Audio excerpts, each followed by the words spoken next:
Hey everybody, Arnaldo here, broadcasting from Fidelio's Frequency. Welcome to my channel. A few weeks ago, I posted an unboxing video of the latest anthology set or box set by Vinyl Me Please, and that is the Miles Davis, The Electric Years. You can see that unboxing and all the contents inside this box. I will not bore you with pulling out every album, opening and showing it to you. So please check out that video. But I will show you how the box set works. First of all, nice sturdy cardboard. This is empty, obviously, because it's very heavy with all the albums in it. That's the front.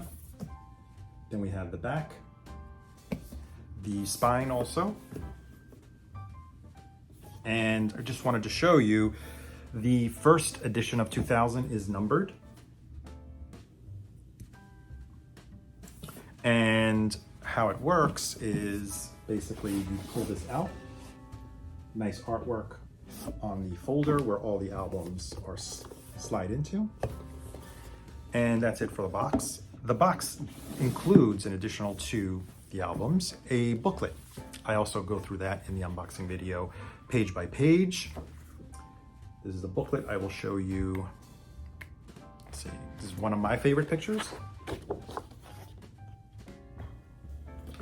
And very insightful essays by Ben Ratliff, historian and jazz critic. So that's the booklet, 24-page booklet. And now let's get into my review of this box set. I did a comparison with 3 of the 7 albums. Yes, there's 7 albums included, spread across 11 discs because quite a few of them are double discs. And I compared them, not to the originals, but to the Mobile Fidelity reissues that are still in print. But before I talk in depth about the one-to-one comparisons, I wanted to say that all of the albums are pressed on 180 gram vinyl at GZ Media. The source material of the music are one-to-one transfers, tape transfers, and mastered and cut by Ryan K. Smith at Sterling Sound. Now, overall, I have to say I didn't have any pressing issues except for 2. One of the albums was the second album of Bitches Brew, which actually had a scratch on it. And on the corner had what I would call like maybe an imperfection, a vinyl imperfection, almost like a dimple, which was very audible actually. And my experience with Vinyl Me Please has been great. I emailed them within a day. They said that they were shipping out replacement discs, which I was very pleased with. And sadly enough, of disc 2 for Bitches Brew, I was sent instead disc 1. Emailed Vinyl Me Please again, explaining the mix-up. Hey, you sent me the wrong disc. And quickly, as usual, they said, sorry, there's been some mix-ups at the warehouse. We will send you the correct disc 2 replacement. So still waiting for that one in the mail. But when it comes to customer service, Vinyl Me Please always stands behind their product. Now, where can we start? I guess we'll start with the first album. The first album included in the box set is In a Silent Way. Actually, let's hold it this way. Less glare. And I compared it to the Mobile Fidelity version.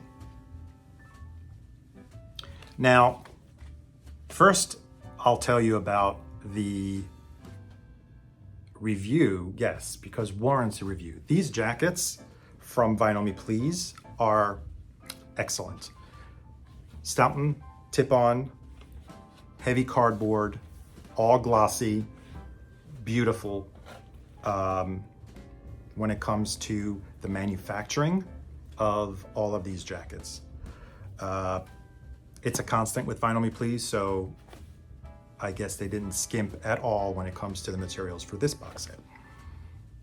And now let's talk about the sore point. And I have to say it's only for this album. When I got this album, I was like, wow, this looks different. And I went and I pulled out my Mobile Fidelity, and you can see how different the images are. Now, first of all, here they are side by side. Looking at the two images, you can tell that the Vinyl Me Please image is photoshopped. It's smoothed out. They tried to remove and not show his pores and some of the imperfections. You can see it in the eyes, which are a little bloodshot on the original, and here they're perfectly white. And then if you look at the lips, there's a little blemish, a little pink blemish on his lip, which was totally removed. And apart from everything, his skin has the pores. You could see them on the original and on the Mobile Fidelity, and you don't see them on the Vinyl Me Please version. Vinyl Me Please has a Discord channel, and they have a dedicated channel for the Miles Davis box set. And a few weeks ago, they were actually having a Q&A with one of their, I believe, marketing people. And I submitted the question for the Q&A. I was not able to tune in for the live Q&A. And I asked specifically, what happened with the album cover? What's going on? Did you not have the original image? Seems very odd because Mobile Fidelity has the original artwork. Not sure why they couldn't source it again. I don't know. If you've ever been on Discord, it's kind of like looking for a needle in a haystack sometimes. Not really sure if my question was ever answered. I'll do some more digging around and see if I could find an answer to that, or I may even just reach out at their customer service to get to the bottom of this. In any event, when it comes to these two covers, come on. I think apart from the band, I think Mobile Fidelity's cover, although I don't know if it's the correct balance of colors, the definition of this, the resolution of the Mobile Fidelity kind of like trumps over this one, which is all smoothed out and, you know, looks ready to go on TV, right? Almost like you have those very smoothed out images. Now let's look at the back of it. Clearly you could see that the Mobile Fidelity has more of a yellow tint, whereas the Vinyl Me Please on the right is stark white.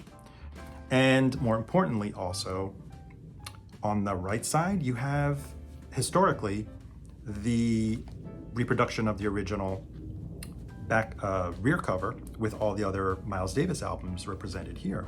Whereas on the Mobile Fidelity, they decided to just put licensing information. So a win for Mobile Fidelity for the front cover, a fail for Mobile Fidelity for the back cover, in my opinion. Now let's talk a little bit more about the music. Immediately I noticed that the top end, there is more top end on the Vinyl Me Please version compared to the Mobile Fidelity. That is most of the difference that I was able to notice on my system in my environment. I guess it comes down to a matter of preference or a matter of your ears. I wouldn't say it's bright. It's brighter than the Vinyl Me Please is brighter than the Mobile Fidelity. But other than that, not huge differences. I personally prefer the Vinyl Me Please over the Mobile Fidelity, which, don't get me wrong, all of the Miles Davis Mobile Fidelity series are excellent. And had I not bought this box set by Vinyl Me Please, I would be perfectly happy with my copy. Moving on to Bitches Brew. Bitches Brew, let's take a look at the album cover first.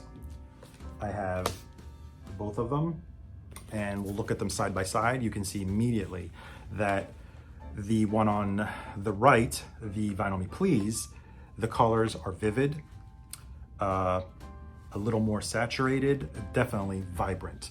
And if you take a look at the back of the cover, you can totally tell how the color scheme, is probably off on the mobile fidelity. I looked up the original album cover, and the hood on the bottom left should be violet or purple-ish, whereas on the mobile fidelity it comes off as bluish. And overall, the colors are a lot more vibrant even on the rear cover. So in this case, I think the Vinyl Me Please, in terms of artwork and jacket, definitely wins over the mobile fidelity. Now when it comes to the sound, like I said, the previous album that we just looked at, In a Silent Way, had a bit more top end. I want to say this Vinyl Me Please version has maybe even less, but still there's a little more sharpness on the top end for the Vinyl Me Please. Other than that, I did not notice any major differences for Bitches Brew. It's not about who wins, it's about preference again. I think they're very close. Both of the versions sound very similar. I'd be happy with either one of them.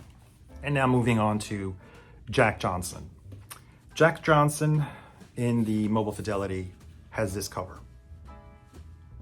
And it is called Jack Johnson Music by Miles Davis.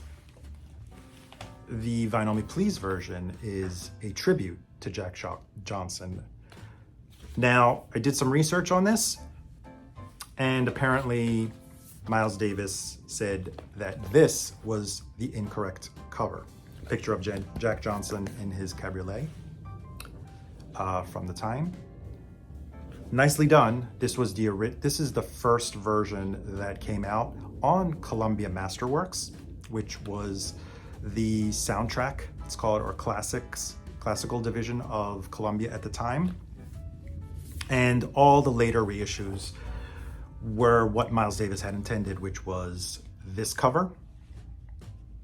Now, on the back, the Vinyl Me Please does have the reissue rear cover, which is the famous picture that we saw on the first pressing and as well as on the mobile fidelity. When it comes to the music, now, this is the album where I noticed the most differences between the Vinyl Me Please and the mobile fidelity. I have to say that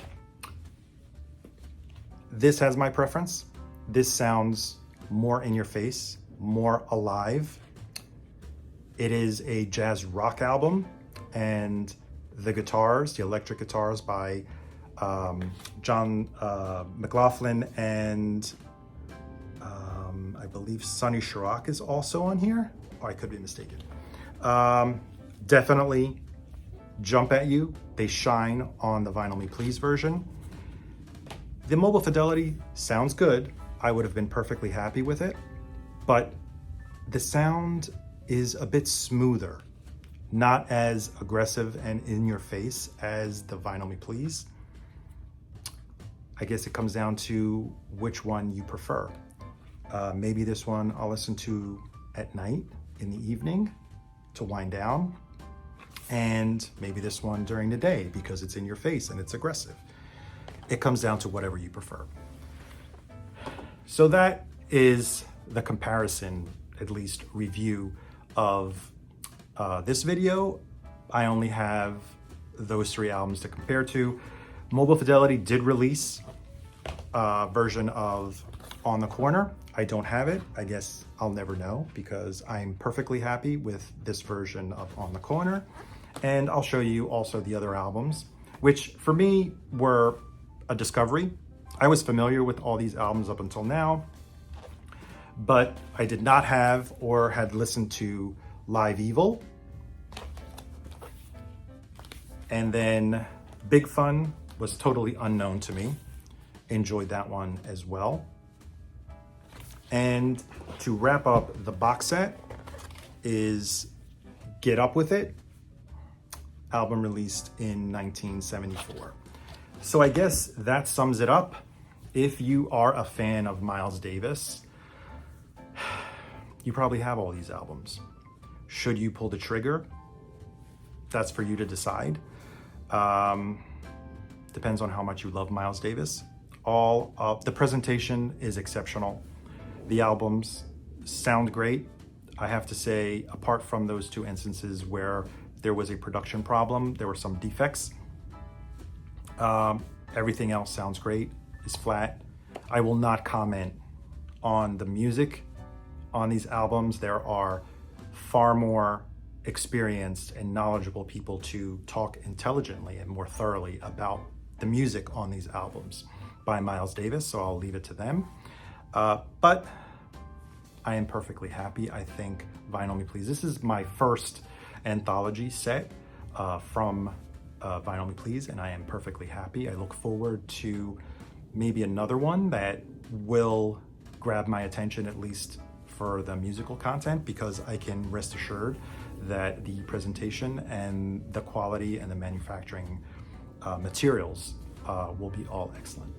So thank you so much for watching me up until now. If you've enjoyed this video, maybe you can stomach another one about Miles Davis and take a look at my unboxing. But that wraps it up for now for Miles Davis, The Electric Years by Vinyl Me Please. Please consider subscribing to my channel below. And I guess I will see you on the next one, and that is all for now. Bye.